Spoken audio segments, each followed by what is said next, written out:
క్రీస్తునాథుని యందు ప్రియమైన సహోదరి సహోదరులారా, అంధకారంలో జీవించేవాడు ఎప్పుడైతే వెలుగును చూస్తాడో ఎంతో సంతోషిస్తాడు. ఆకలి బాధలతో అలమటించే ప్రజలు ఎప్పుడైతే అన్నదాతను చూస్తారో వారి ఆనందానికి హద్దే లేదు.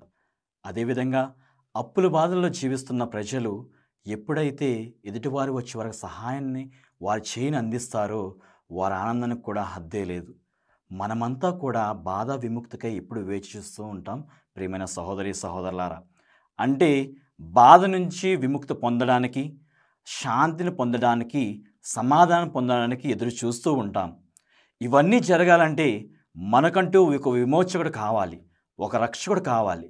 ఆ రక్షకుడికి ఈరోజు పట్టణాల ద్వారా మనకు తెలియజేసేది ఏమిటంటే, సాక్షాత్తు తండ్రి దేవుడు తన కుమారుడైన యేసుక్రీస్తు ప్రభువును మన కోసం పంపిస్తున్నారు.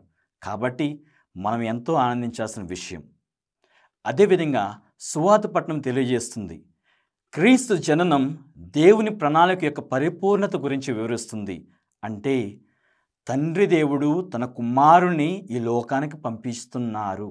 నీ కోసం, నా కోసం, నీ యొక్క సంతోషం కోసం, మరి యొక్క నా యొక్క సంతోషం కోసం ఈ లోకానికి పంపిస్తున్నారు. అయితే మనం ఈ సువార్త పట్టణంలో రెండు ముఖ్యమైన సందేశాలను మనం నేర్చుకోబోతున్నాం. మొదటిది ఏమిటంటే దేవుని ప్రేమ.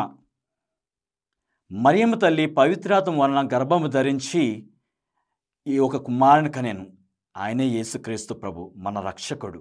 మానవ జీవితానికి ఇది సాధ్యం కానిది, కానీ తండ్రి దేవుని ప్రేమ వలన అది సాధ్యమైనది. తండ్రి దేవుడు మనల్ని అధికంగా ప్రేమిస్తున్నాడు ప్రియమైన సహోదరి సహోదరులారా. ఎటువంటి ప్రేమ అంటే తన కుమారుని ఈ లోకానికి పంపిస్తున్నాడు నీ కోసం, నా కోసం. కాబట్టి మనం ఆలోచన చేయాలి ఏ విధంగా జీవిస్తున్నామని. ఆయన తన కుమారుని పంపించింది మనం పాపంలో పడిపోకుండా ఉండడానికి, మరియు ఆయన రక్షణ మార్గంలో పాలు పంచుకోవడానికి తన కుమారుని ఈ లోకానికి పంపిస్తున్నారు.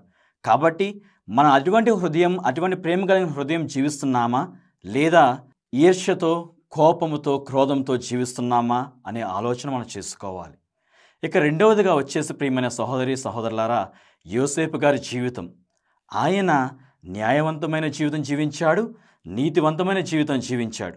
మరియ తల్లి పవిత్రాత్మ వలన గర్భం ధరించినప్పుడు యోసేపు గారు ఆమెను అవమానించలేదు, అగౌరవపరచలేదు. ఆయన తర్వాత పవిత్రాత్మ వలన నిజాన్ని తెలుసుకొని దేవుని చిత్త ప్రకారం జీవించాడు, దేవుని మార్గం నడిచాడు. కాబట్టి ప్రియమైన సహోదరి సహోదరులారా, ఆయనలో మనం చూసుకున్నట్లయితే ఎంతో నీతిగల జీవితం జీవించాడు.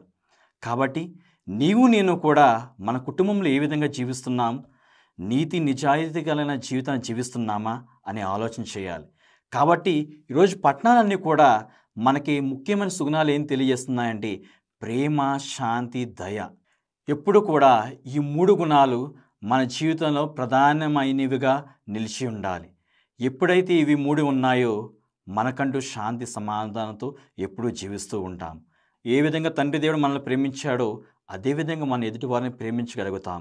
ఎప్పుడైతే ఈ మూడు సుగుణాలు మన జీవితంలో ఉంటాయో తండ్రి దేవుడిని చిత్తాన్ని ప్రకారం జీవిస్తాము. దేవుడు ఎలా మనల్ని ప్రేమిస్తున్నాడో మనం కూడా ఎదుటి వారిని ప్రేమించగలుగుతాము. మన బిడ్డలను కూడా అదే మార్గంలో నడిపించగలుగుతాం. కాబట్టి మనమందరం కూడా ఆ తండ్రి దేవుని యొక్క ప్రేమను పొందుకుంటూ దేవుని ప్రేమలో జీవిస్తాం.